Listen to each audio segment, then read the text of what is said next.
이제 오늘부터는 주기도문 우리 한번 살펴보도록 하겠습니다. 주기도문은 우리 마태복음에 있습니다. 마태복음 6장 5절에서 19절, 13절 말씀까지 우리 같이 읽고 주기도문 첫 시간을 살펴보도록 하겠습니다. 마태복음 6장 5절에서 13절까지 말씀이 되겠습니다.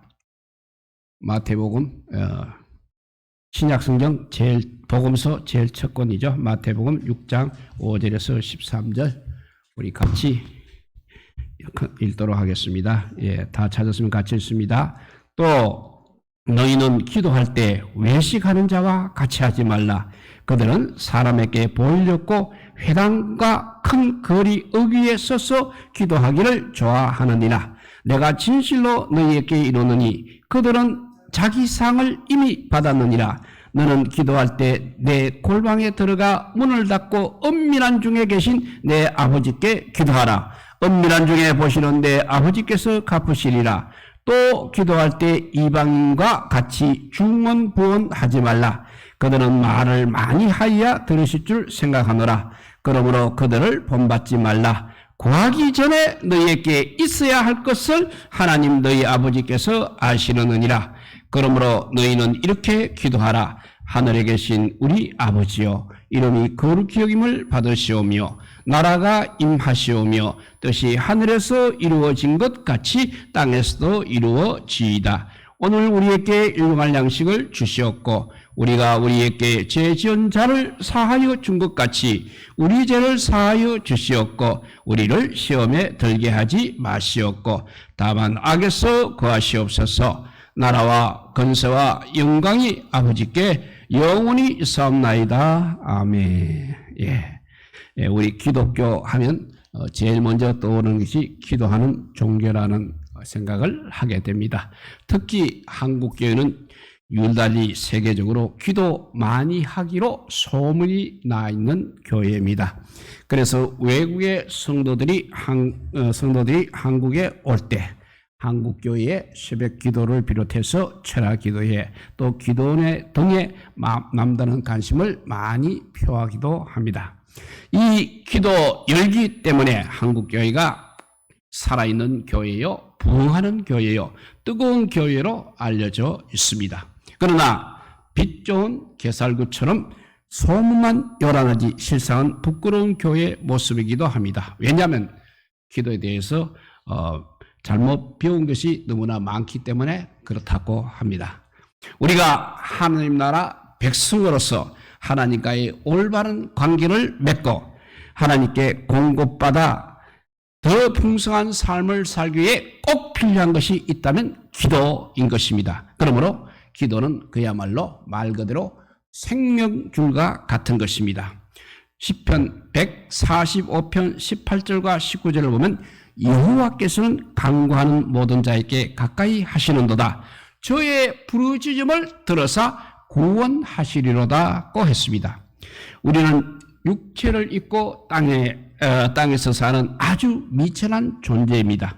그리고 시공의 세계에 갇혀 있을 수밖에 없습니다. 따라서 영이신 하나님 앞에 기도하는 것은 생각보다도 단순하지 않다는 것입니다. 왜냐하면 하나님은 보이지 않으신 분이십니다. 하나님은 만져지지도 않으신 분이십니다. 하나님은 우리에게 들리지도 않으신 분이십니다. 그러므로 하나님 앞에 우리가 기도하고 있다는 것은 결코 쉬운 일은 아니라는 것입니다.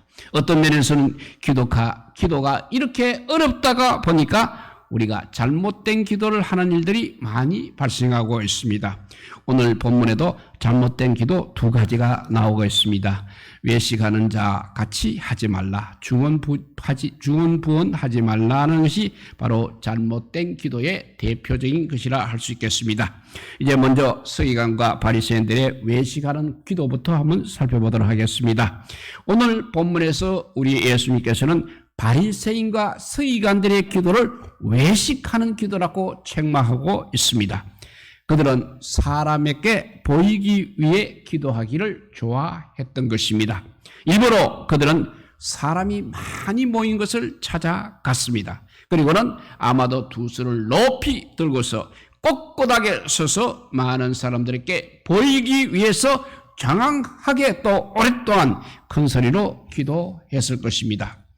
예수님 당시의 사람들은 자신들의 경건한 삶을 위해서 하루에 3번씩 기도 시간을 정해놓고 하나님께 기도하였습니다. 그들의 시간으로는 3시, 6시, 9시였습니다. 이것을 우리 시간으로 환산해 보면 오전 9시, 낮 12시, 그리고 오후 3시였습니다. 물론 그들이 하루에 3번씩 기도 시간을 정하고서 기도하는 일에 힘쓰는 자체는 아주 좋은 일이었을 것입니다. 예수님께서는 그 당시 사람들이 하루에 3번씩 기도 시간을 정해놓고 하나님께 기도하는 일에 힘쓰는 자체를 나무라신 것은 결코 아니었습니다. 평신도는 그래서 오늘날도 평신도는 하루에 적어도 1시간 이상 기도하시고 중직자들은 하루에 2시간 이상 기도해야 하겠습니다. 그러나 기도에 힘을 쓰기는 서되 바리새인과 서기관들처럼 외식적인 기도는 하지 말라고 주의를 주신 것입니다. 그래서 또 너희가 기도할 때 외식하는 자와 같이 되지 말라 하셨고, 저희는 사람에게 보이려고 회당과 큰 거리 어귀에 서서 기도하기를 좋아하느니라. 또 기도하기를 좋아하느니라는 말씀 앞에 3개의 수식어가 있습니다. 첫째는 저희는 사람에게 보이려고 하는 수식어가 있습니다. 그것이 바로 기도했던 동기가 되겠습니다. 그들이 기도했던 동기는 사람에게 보이기 위해서였습니다. 사람 앞에서 우리가 신앙생활을 해야 합니까? 아니면 하나님 앞에서 우리가 신앙생활을 해야 합니까? 우리가 그것을 잘 선택해야 하는 것입니다. 두 번째는 회당과 큰 거리에서 한다고 했습니다. 그들이 기도하기를 좋아했던 장소를 말하고 있습니다. 그들이 기도하기를 좋아했던 곳은 골방이 아니라 회당과 큰 거리이라는 것입니다. 그런데 우리 주님께서는 골방에서 기도하라고 말씀하고 있습니다. 세상에는 많은 소리가 들려옵니다. 그런데 영혼을 살리는 생명의 소리는 잘 들리지가 않는 것입니다. 온갖 소음 그리고 영혼을 죽이고 항폐하는 소리는 정말 우리에게 크게 들려오고 있습니다. 그런데 생명의 소리는 고요한 중에 들리는 것입니다. 그래서 예수님께서는 우리에게 늘 생명의 소리를 들려주시지만 세상의 다른 소리 때문에 우리가 그 생명의 소리를 듣지 못하고 있다는 것입니다. 그러므로 세상의 소리를 피해 고요한 중에 나아가야 한다고 하는 것입니다. 우리 방에 시계가 있습니다. 평소에는 낮에는 보면 똑딱거리는 소리가 잘 안 들립니다. 그러나 식구들이 다 잠든 밤이 되게 되면 똑딱거리는 그 소리가 얼마나 크게 들립니까? 모세도 애국 궁궐에 있을 때 하나님의 음성을 전혀 들을 수가 없었습니다. 그래서 40세에 혈기를 부리다가 살인하고 도망할 수밖에 없었습니다. 그 후에 광야에 갔어야 비로소 하나님의 음성을 듣게 됩니다. 그때 사명을 받고 출애굽의 대역사를 감당할 수 있었던 것입니다. 이렇게 기도하기를 좋아하느니라의 3가지 수식어. 첫째는 동기입니다. 저희는 사람에게 보이는 동기. 두 번째, 회당과 큰 거리라는 기도하기 좋아했던 장소가 회당과 큰 거리라고 했습니다. 그러면 세 번째는 수식어가 그들이 기도했던 자세입니다. 그들은 서서 기도했다고 했습니다. 앉아서 기도할 수도 있고 꿇어 엎드려 기도할 수도 있습니다. 그러나 그 당시 유대인들이 기도할 때 보편적으로 취했던 자세가 바로 이렇게 서서 기도하는 것이었습니다. 누가복음 18장 9절부터 보면 바리새인과 세리가 성전에 올라가서 기도하는 장면이 기록되어 있습니다. 그때 바리새인들은 따로 서서 자신을 뽐내면서 기도를 했다고 했습니다. 그러나 세리는 어떻게 기도를 했습니까? 세리는 멀리 떨어져서 감히 하늘을 우러러 보지도 못하고 자신의 가슴을 치면서 통곡하며 기도했습니다. 그때 세리는 어떤 자세로 기도했습니까? 세리도 역시 서서 기도했습니다. 서서 기도하는 자세는 아무런 문제가 될 수 없는 것입니다. 그러나 사람들이 많이 모인 곳으로 가서 사람들에게 보이려고 입으로 꼿꼿한 자세로 서서 손을 높이 들고 오랫동안 큰 소리로 기도하면 그것은 잘못되었다는 것입니다. 우리도 서서 기도할 때 가장 큰 은혜가 될 것입니다. 그런데 무릎 꿇고도 기도하시기 바랍니다. 그러면 기도의 능력이 더 배가 될 것입니다. 이렇게 그들의 바리새인과 서기관들의 잘못은 한마디로 그들이 기도했던 동기에 있는 것입니다. 저희는 사람에게 보이려고 그런 동기로 그렇게 기도를 했던 것입니다. 사람들에게 보이기 위해서 기도를 했다는 것입니다. 그들이 회당과 큰 어귀를 찾아간 것도, 그런 장소를 찾아간 것도 역시 사람에게 보이기 위함이었습니다. 그리고 꼿꼿이 선 자세로 기도한 것도 역시 사람들에게 자기들을 잘 드러내기 위해서였던 것입니다. 그들은 겉으로는 하나님께 기도하는 것 같았지만 속으로는 사람들 앞에서 자기들을 내보이기를 원했던 것입니다. 그러니까 결국 겉과 속이 다를 수밖에 없습니다. 그래서 예수님은 그들을 가리켜서, 서기관과 바리새인들을 가리켜서 외식하는 자라고 질책을 하셨습니다. 그들의 외식적인 기도의 결과가 어떻습니까? 이렇게 예수님이 말씀하십니다. 내가 진실로 너희에게 이르노니 저희는 자기의 상을 이미 받았느니라고 했습니다. 기도의 결과가 결국 자기의 상을 이미 받았다는 것입니다. 그러니까 영수증이 이미 지불되었다는 것입니다. 그러니까 더 이상 받을 것이 없다는 것입니다. 그리고 남아있는 것은 화뿐이라는 것입니다. 그래서 화 있을진적 외식하는 서기관들과 바리새인들이요 라고 그렇게 불렀던 것입니다. 그러니까 우리는 절대로 외식하는 기도를 드리지 마시기 바랍니다. 공예배 기도하실 때 길게 기도하는 것이라든지 또 미사여구를 많이 사용하는 것이라든지 그렇게 보면 가끔 보면 자기도 이해 못하는 말을 사용하는 경우가 있습니다. 이런 것이 다 외식하는 기도에 해당이 되겠습니다. 식사 기도 때 설교하는 기도도 있습니다. 창세기부터 계시록까지 식사할 때 기도하기는 하지만 정작 식사에 감사하는 기도는 빼먹고 있는 것입니다. 하나님을 항상 인식하고 기도하시기 바랍니다. 왜냐하면 기도를 들으시는 분이 우리 하나님이시기 때문이고 기도라는 것은 바로 우리 하나님께 드리는 것이기 때문입니다. 그래서 기도의 대상이 중요하다는 것입니다. 주기도문의 시작은 하늘에 계신 우리 아버지요 라고 시작을 합니다. 사람이 들으라고 설교하는 것이 기도가 아니라는 것입니다. 이렇게 서기관과 바리새인들의 외식하는 기도가 잘못된 기도 1번이라고 한다면 이방인들의 중언 부언하는 기도가 잘못된 기도의 두 번째가 되겠습니다. 우리 하나님께서는 전지전능하십니다. 그렇기 때문에 그 자녀가 하나님의 자녀인 우리에게 있어야 할 것을 이미 다 알고 계십니다. 그런데 마치 우리 하나님은 아무것도 모르고 계시는 것처럼 하나님께 이런저런 정보를 제공한다고 생각하는 태도 역시 잘못이라는 것입니다. 기도는 우리 하나님이 잘 알지 못하기 때문에 우리가 무엇인가를 알려주는 그런 수단이 절대 아닙니다. 하나님이 모르기 때문에 내가 계속 말을 해서 하나님으로 하여금 그 말을 기억하게 하고 또 하나님께서 알아들을 수 있도록 우리가 하나님을 설득시킨다고 하면 그것은 너무나 우스꽝스러운 이야기가 되는 것입니다. 하나님은 우리의 속을 다 알고 계십니다. 그래서 시편 139편 4절에 보면 여호와 하나님이여 내 혀의 말을 알지 못하는 것이 없나이다 라고 했습니다. 그러니까 내가 기도하기 전에 이미 응답하시는 하나님이십니다. 전능하신 하나님, 전지전능하신 하나님께는 그 말 그대로 모르는 것이 없으십니다. 멀리서도 우리의 생각을 다 헤아리고 계시는 분이십니다.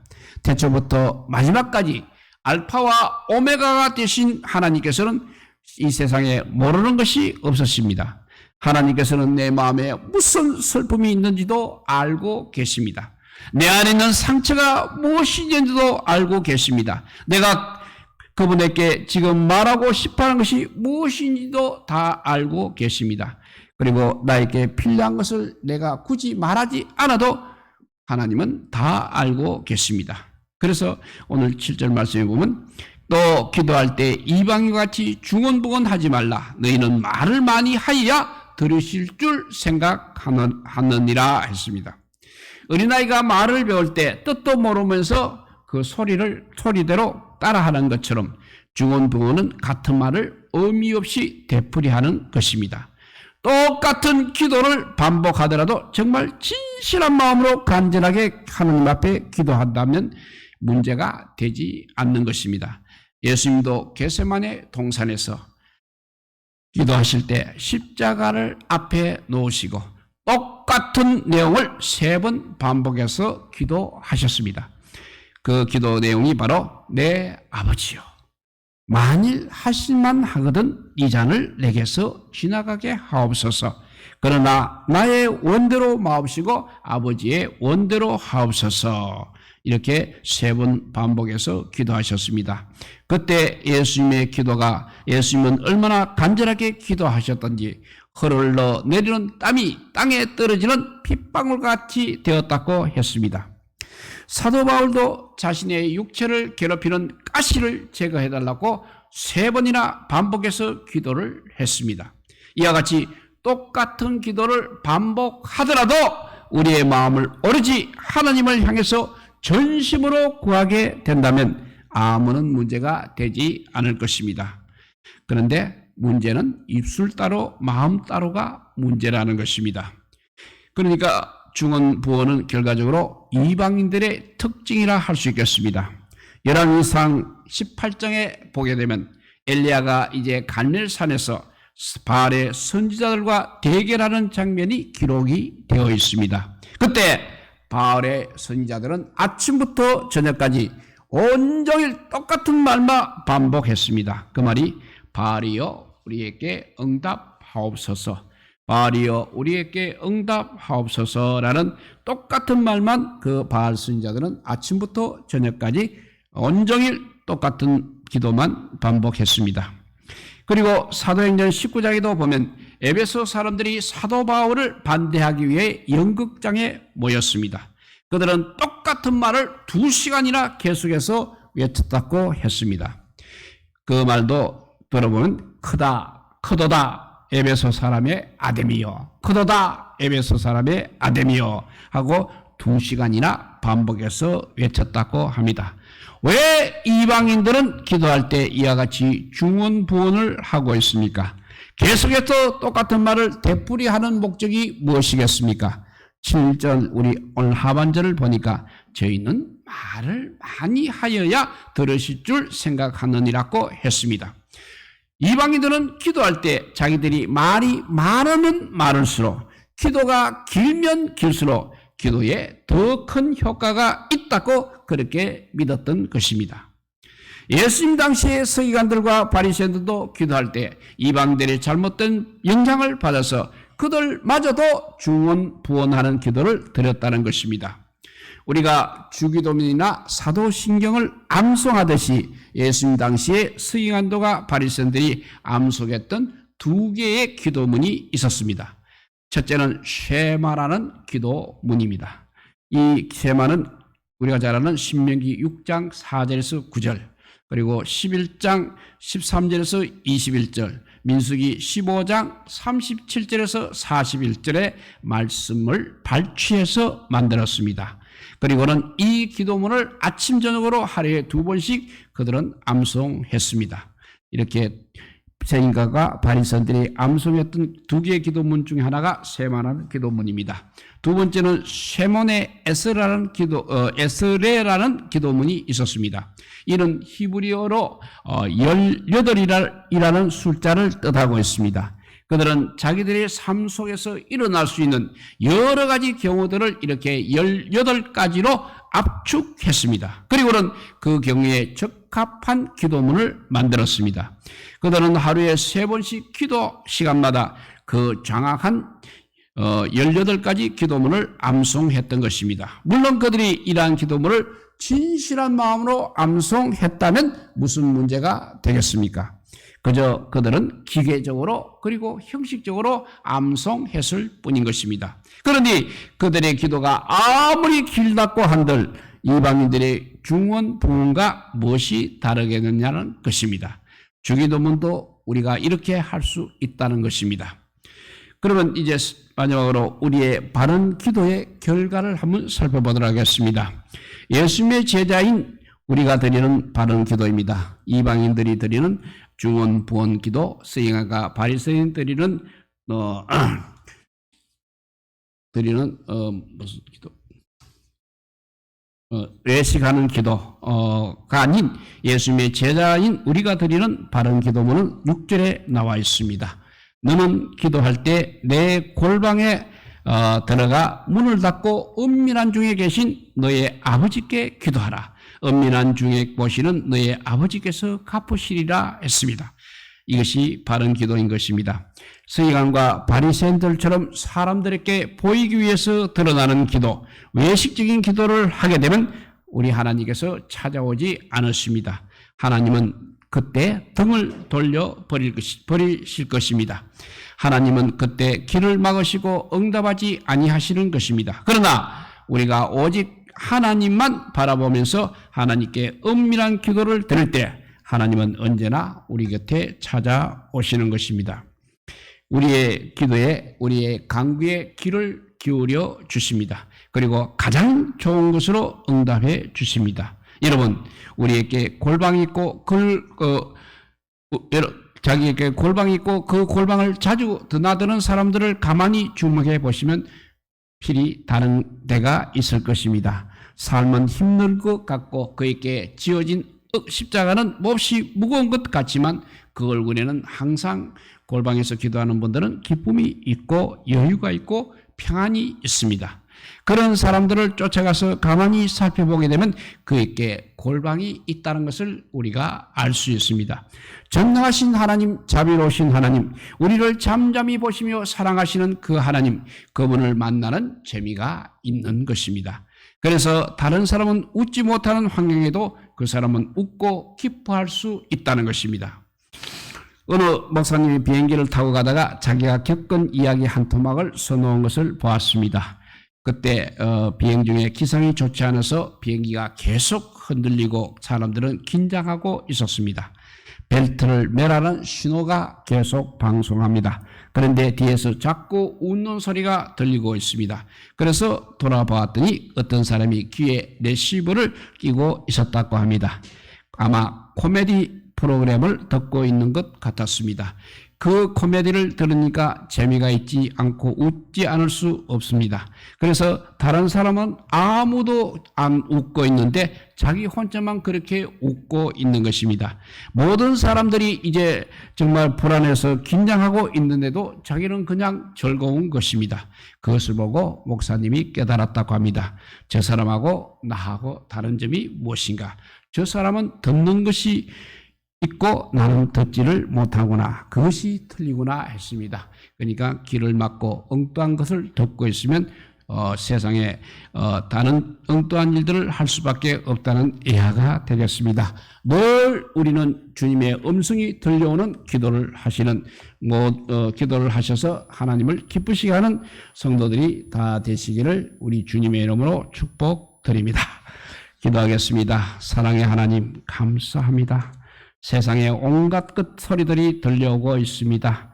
정말 지금은 마지막 시대인 것처럼 아버지요, 절박한 아버지요, 소식들이 자꾸 들려오고 있습니다. 정말 이대로 세상이 끝나는가 싶을 정도로 아버지요, 불안한 소리도 우리에게 들려오고 있습니다. 그럼에도 불구하고 우리가 이 자리에서 주님의 음성을 듣고자 올라왔습니다.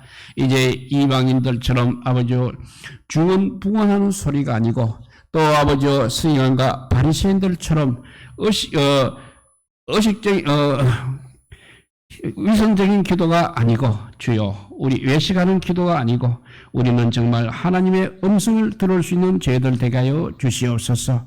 정말 은밀한 중에 보시는 하나님께서 갚아주시는 그런 기도가 우리의 기도가 되게 하여 주시고 이 시간 드리는 기도 하나님께서 기쁘시게 받으시는 기도가 되게 하여 주시고 그래서 아버지 많은 생명을 살릴 수 있는 정말 능력의 기도가 이 시간 우리에게 부르짖는 기도가 되게 하여 주시기를 간절히 빌고 원하올 때 우리 구주 예수 그리스도 이름으로 기도드리옵나이다.